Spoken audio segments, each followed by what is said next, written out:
FPJ. So ito po ay liquid extract mula po sa fermented plant.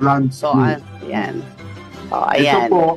Ito po yung tinatawag nating ipil-ipil. Ipil-ipil. Apo, yung pong maliliit ang dahon na parang sampalok. Parang sampalok. Oo. Yun po. Mataas po ang nitrogen content nito, kaya ito po ang isa sa mga na isip ko na i-ferment. Kung mag-ferment po kayo, tingnan po ninyo kung ano rin po yung content ng inyong i-ferment. Yes. Kasi kung ano po, kung mataas po ang, kung ano po yung gagawin ninyo, yun po ang i-release din niyang Okay. Ano naman, yun din ang ibibigay niya doon. Bibigay niya. Okay. Halaman. Ako. So, ibig sabihin, Kuya Ramil, mataas, halimbawa, mataas sa nitrogen. So, yun yung ibibigay niya. Oo. Kumbaga po itong gagawin po natin, more on leafy vegetable. Leafy vegetables. Ito po yung sa mga ginagamit sa mga lettuce, ginagamit po namin sa mga pechay. Okay. Ginagamit ko rin po ito sa mga fruit trees, sa nursery, yung mga batang halaman. So, ipil-ipil lang po yan? Ipil-ipil lang to. Ito, isa lang to, isa pa yan. Okay. Mukhang tinatagal mo pa yung gitna nung ipil-ipil? Minsan tinatanggal ko kasi matagal matunaw. Okay. Bago ito yung susunod. Ano ba niya susunod? Malunggay. Okay. Yan, tinanggal mo din yung gitna? Tinanggal ko na rin. Okay. Pinagtsaga ako kagabi. Kaya pala parang puyat ka. Puyat ako. Pero Kuya Ramil, halimbawa, meron silang chopper. Pwede yung padaanin sa chopper? Yan ang ng mga nagpe-ferment. Pag baguhan ka at sumusunod ka talaga sa tamang regulasyon, sabi nila, pag gumawa ka daw ng mga fermentation, kailangan hindi ka gagamit ng metal. Oh. Okay. Kaya, kumbaga, pero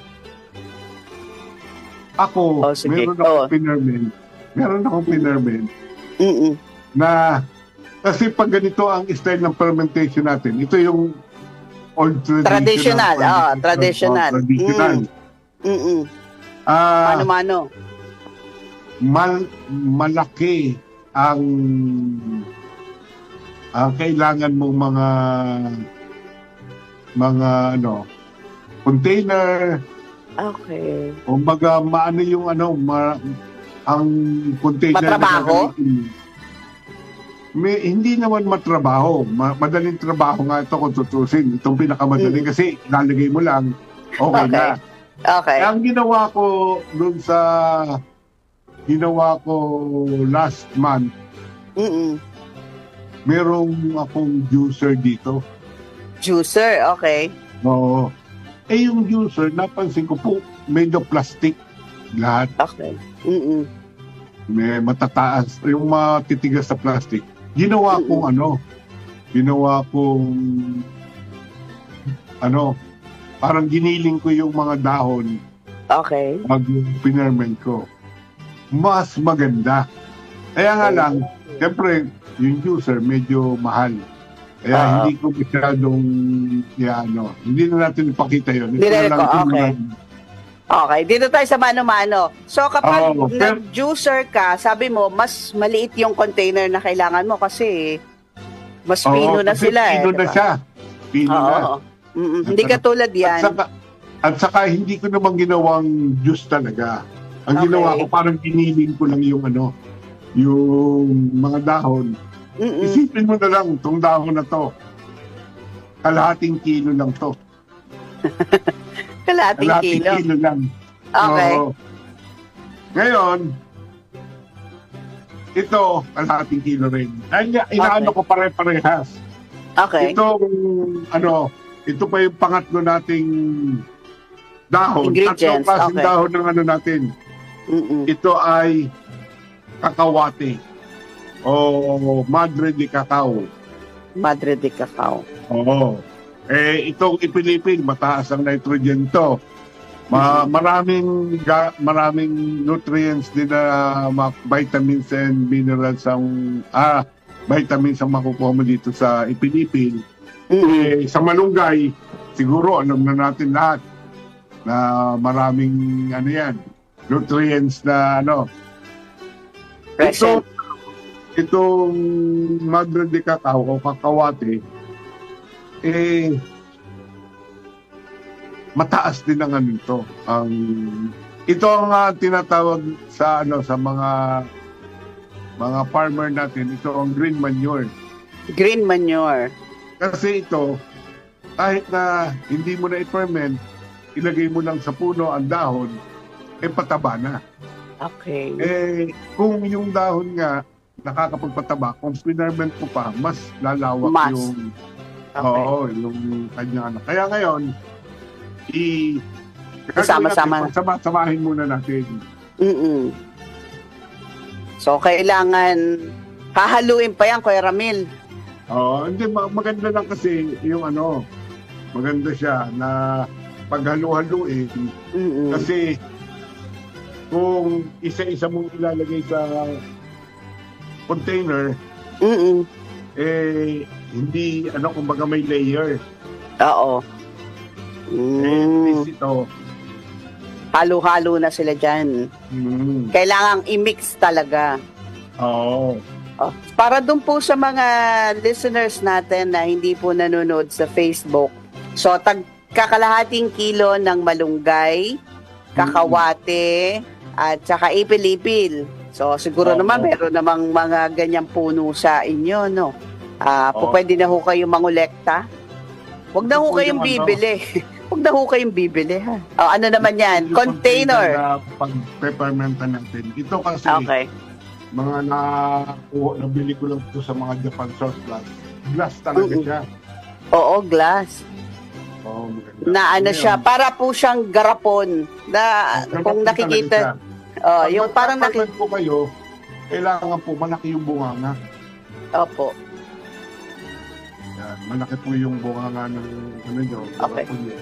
Kuya Ramil, baka yung mga iba nating tagapakinig, ala namang garapon na babasagin na ganyan. They can Pwede use rin ba ng plastic? Okay, pwede plastic. Oo. Para po siyang yung lagayan po ng juice sa bangketa. Tinitindang juice sa bangketa, gano'n. Sa malamig. Ay, sa malamig, gano'n po.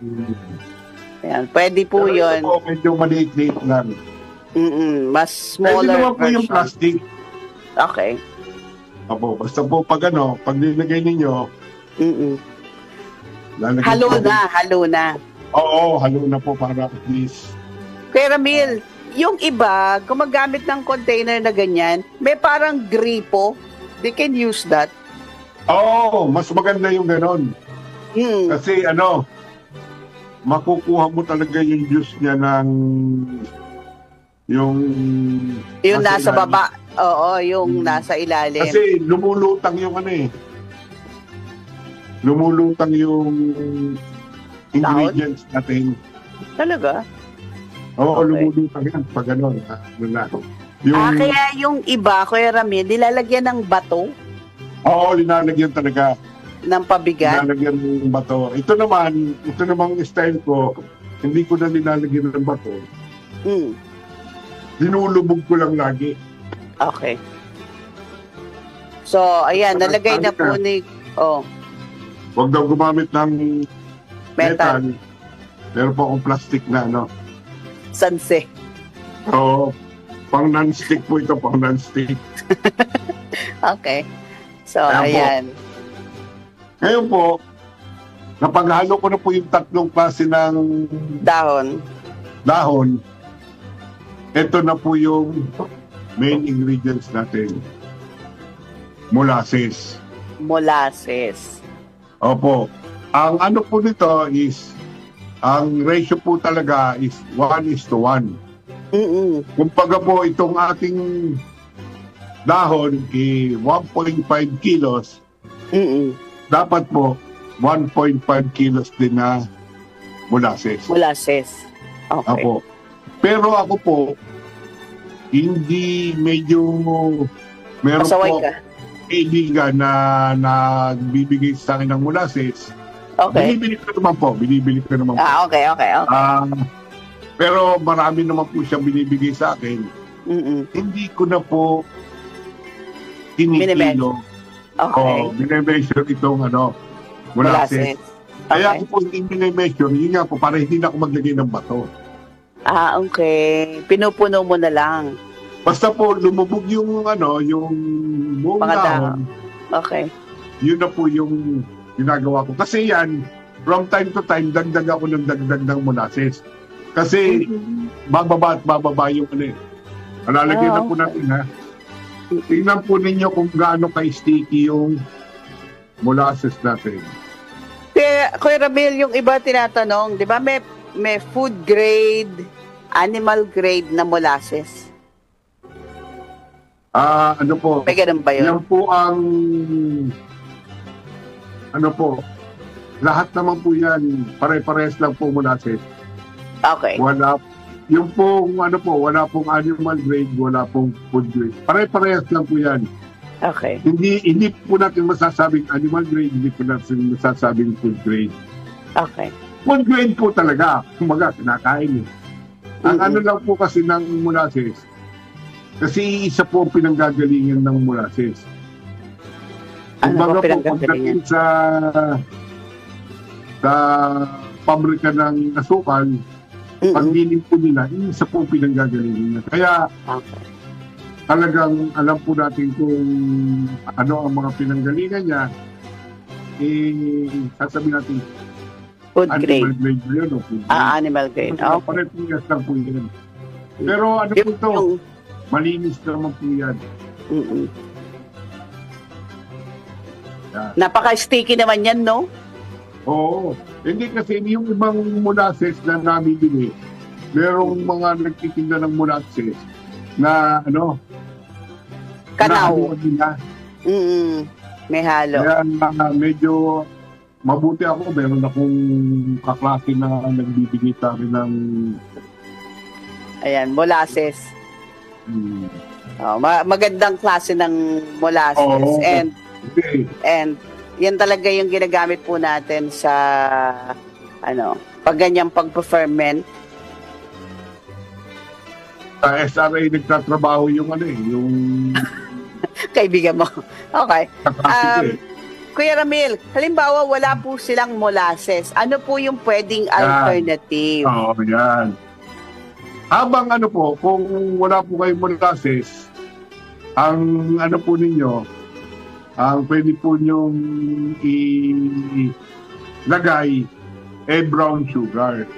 Brown sugar. Brown sugar, ganun din po ang style ko. Yung pong brown sugar, ang ratio po niyan, 1:1. Mhm. 1:1 po, di kung ito pong atin po siya, 1.5, 1.5 kilo. Pero ako po, lagi ko pong pinasosobrahan ng kaunti. Okay. Kung 1.5, ginagawa kong 2 kilos, Apo. bago dinalagyan ko po siya ng kaunting tubig lang po. Pero yung pong tubig na ilalagay ninyo, huwag po niyong ilalagay yung chlorinated water. Mhm. Ang nilalagay ko po yung kaposo o kaya kahit mineral water. Pero kaunting-kaunti lang naman po ilalagay yung tubig. Siguro Isang baso. isang baso, pwede na yun. Basta lang po kasi para masimulan lang po matunaw yung asukal. Asukal. Yun nga yung tatanong ko kung i-dilute pa kasi syempre buo yung asukal, di ba? So, bago pa matunaw yun, matagal. So, kailangan dagdagan ng kaunting tubig to start or masimulan yung pagtunaw dun sa asukal. O, ayan, hinahalo na po ni Kuya Ramil yung ating molasses na inilagay doon sa mga dahon. Na ano na ba? Bumaba na ba hanggang sa babang babayan, Kuya Ramil? Meron pang hindi na sa ilalim. Pero, hindi pala pupuntahan sa ilalim. Pero ano yun, madali na yan. So, Kasi, hinahalo ng hinahalo. Ako Para kasi from time to time, hinahalo ko talaga to. Kasi kailangan mo talaga maganda yung ferment. Oo. Ba't yung ibang sinasabi dapat hindi sumisingaw? Meron kasi merong dalawang klase kasi ang fermentation. Okay.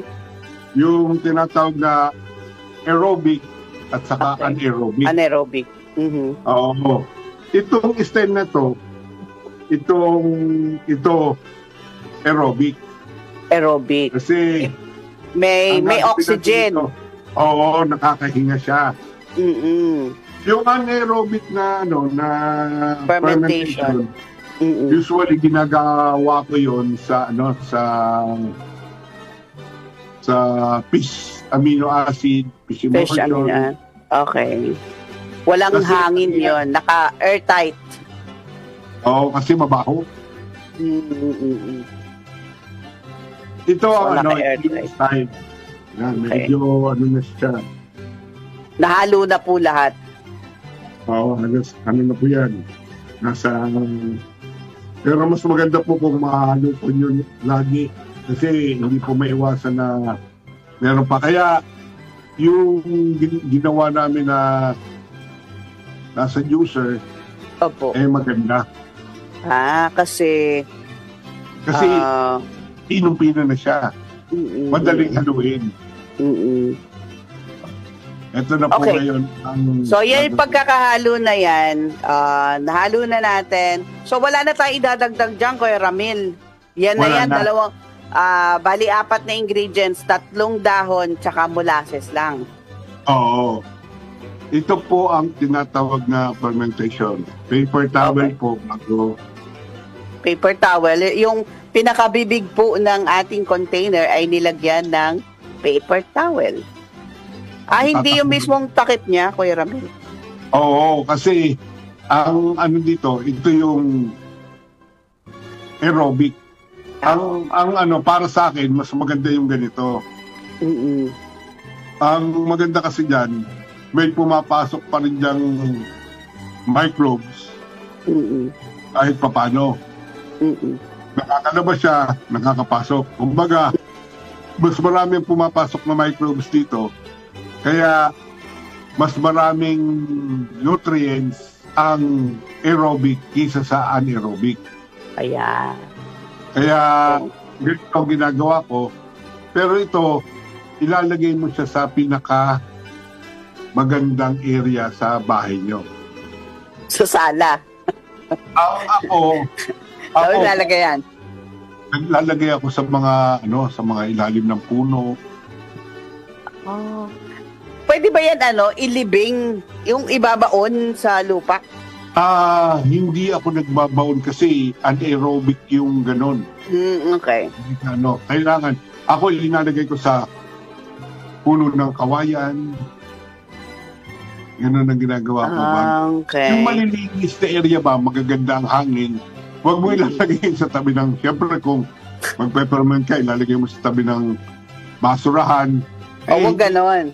Hindi magandang microbe pakukuha mo. Okay. So, iwasan po natin yon. And, make sure na hindi po makokontaminate yung ating ferment. Halimbawa, hindi po siya pupunta ng daga, ng ipis, di ba, Kuya Ramil? Kasi baka mamaya mapuntahan nila yan, di contaminated na. Oo. Hindi naman ito basta-basta ng mga insekto. Hindi yung mga... Hindi, pupuntahan ng langgam. Siyempre, Hindi. matamis yung molasses. Yung molasses, hindi masyado nilalanggam. Ang pumupunta langgam sa kanya, usually yung black lang, pero bihira-bihira. Okay. Yun ang ano eh. Yan, So, pag ganyan, ilang araw na yan natin i-peppermint? Ako, minimum of 21 days, 3 weeks. 3 weeks. Meron po yung sticker, meron na po yung date sa akin kung ano po. Kasi yung area pong pinaglalagyan ko, ando na po yung date. Kaya hindi ko na po lalagyan ng date Sticker. para sa sa date Kung natin. kailan. Okay. So, ang Okay. ilalagay mo, Kuya Ramil, ay kung kailan mo siya ginawa. Oo. Mawa Okay. ngayon, July 29. Ang June pa lang. Dito, June. June 29. Ang harvest ko, mga June July 20. na. July 20. Ganon, 20. Okay. Oo. Kasi Okay. minimum yon. Pero ang ginagawa ko, mga at least 1 month. Pero pag after 1 month, ang style nito, tatanggalin ko na itong paper towel na to. Ang ilalagay ko na yung Mismong takip. takip niya. Kailangan hindi na siya na papasok ng microbe. Mhm. Kasi Pero, papasok continuous pa rin yung fermentation niya. wala siya magagawa eh. Meron siyang Hindi ba yan ma-over? Kumbaga, hindi ba yan mapanis? Hindi siya napapanis. Okay. Kasi sugar to eh, parang matamis. So, Kuya Ramil, habang tumatagal, mas umu-okay? Para sa akin, mas fertilizer. umu-okay. Oo, mas umu-okay. Kaya ako nagpe-ferment 1 month bago ko gamitin. Pinaka-minimum na yun. Pero ako, at least, ang para sa akin, the best is mga at least 21 days. hindi. 1 month. Kung ako tatanungin bago ko gamitin, mga 2 months. 2 months na. Okay. 2 months na. Bago mo talaga gamitin. Itong garapo na to, Mm-mm. gagamitin ko to, mga August na. July, August, mga September ko na gagamitin to. Okay. September to. Yun na ba ito namang ganito karami? Matagal na yan. Oo. Sa aking paggamit, aabot na to ng mga 6 months. Hindi ito tatagal ng more than 6 months sa akin. Okay. Baka kulangin pa nga ito sa 6 months kasi madalas, ang ginagawa ko, every 15 days, naglalagay ako. Bago, after 1 month, 2 beses ako naglagay. After 1 month, gagawin ko once a month na lang. Okay, Ganun once a lang month na. ginagawa ko. Okay. Ganun lang. Paano ang paggamit daw, Kuya Ramil? Ang paggamit ko nito, yung measuring cup, yung Apo. cup talaga nino. Okay, Sa 1 cup. 16 liters ng tubig. 1 cup, Kuya Ramil, 1 cup? Oo, 1 cup sa Okay. 16 liters ng tubig. Okay. Mataas na ang nun. Malakas na ang mataas na ang potent nun. Yung Okay. kumbaga dilution mo nun, mataas na. Okay, kahit 1 cup is to 16 liters, mapapakinabangan na ng halaman natin yan. And spray yung ginawa natin ngayon, yan po ay para sa mga leafy vegetables, Kuya Ramil. Sa Pero- mga batang halaman. Mga batang halaman. Ayan. Na Bawa fruit yung bearing. ornamentals. Opo. Pwede pong gamitin sa mga ornamentals pero hindi siya bubulaklak. Kumbaga para mapaganda Dahon. yung halaman. Mapaganda yung halaman. Okay. So, Ito po. ayan. at least 21 days magagamit. Hintayin natin ng 21 days. Opo. Pakita po namin sa inyo ulit after 21 days. Tingnan po ninyo yung pong lapot niya na pagkakalagay ng molasses. Di ba po, ma-sticky siya. Yung parang gatas na condensed. Malapot. Oh, condense. Pag ito po na-ferment natin, yung pong juice niya, parang tubig na. Oh. Maano na siya. Pero hindi clear. Siyempre, dark. Dark pa rin. Pero yung consistency niya, para na siyang tubig. Hindi na siya malapot. Hindi na siya malapot. Okay. Abangan po ninyo sa after 21 days. Okay. Kuya Ramil, ang tanong, pwede ba daw yan sa livestock? Pwede po. Pwede po ito. Pero ang ingredients po ninyo, baguhin po ninyo. Ito pong ginawa natin ito. Pwede po ito. Pero dagdagan nyo na lang po ng oregano para medyo meron na po kayong sa mga sipon at Pero yung mga vitamins po nito, tama po ito. Maganda po ito sa kambing, baka. Okay. Po. Bago yung pag naglagay po kayo ng oregano, maganda po na po yan sa pang-control sa mga sipon. Okay. Pwede na rin po yan. Okay. Kung maganda pa po, haluan po niyo ng bawang. Yung isang pinerment ko, hinahaluan ko pa po ng bawang. Para saan naman yun? Sa livestock. Livestock. Okay. So, pwede ka naman palang mag-experiment kung ano ang ilalagay mo na available sa'yo na mga ingredients. Yun ang mga Kung ano po ang sa tingin ninyong useful sa tao, useful din po yan sa hayop. Yun po ang halaman. Okay. So, ayan. Tanong ko, Ramil, meron na po bang available niyan? Ready to use? Ayaw na nila gumawa, bibili na lang sila. Ayan po ang hindi ko lang po alam kung sino po ang mga, kasi bawat tao, kanya-kanyang style ng paggawa. Okay. Ang ingredients po nila minsan, kangkong, ng kamote, talbos ng kamote. So, kung bibili po kayo ng ready to use na ng mga FPJ, FFJ, alamin nyo po yung component, ano yung mga ingredients. Opo. Kumbaga po. Ano? Sige, ikaw. Hindi, ikaw ba, hindi ka ba nagbebenta niyan? Yun, ang tanong. Yan po. Hindi ko pa po nagtuturo lang po kami, pero yung pong pagbebenta po, hindi ko pa po. Hinahayaan niya na lang daw po sa ibang natuturuan namin. Pero kung kung gusto po niyong mag-trial, pwede ko po kayong share 1 cup para okay.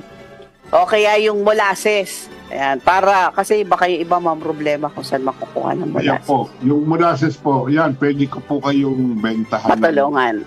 Okay. So may pagkukunan tayo. Yung mga kababayan natin dyan na meron pong pangangailangan sa molasses, you can get in touch kay Kuya Ramil, no? At meron tayong pwedeng mapagkunan ng molasses. Okay. So ayan, thank you Kuya Ramil sa sharing ngayong umaga. Sige.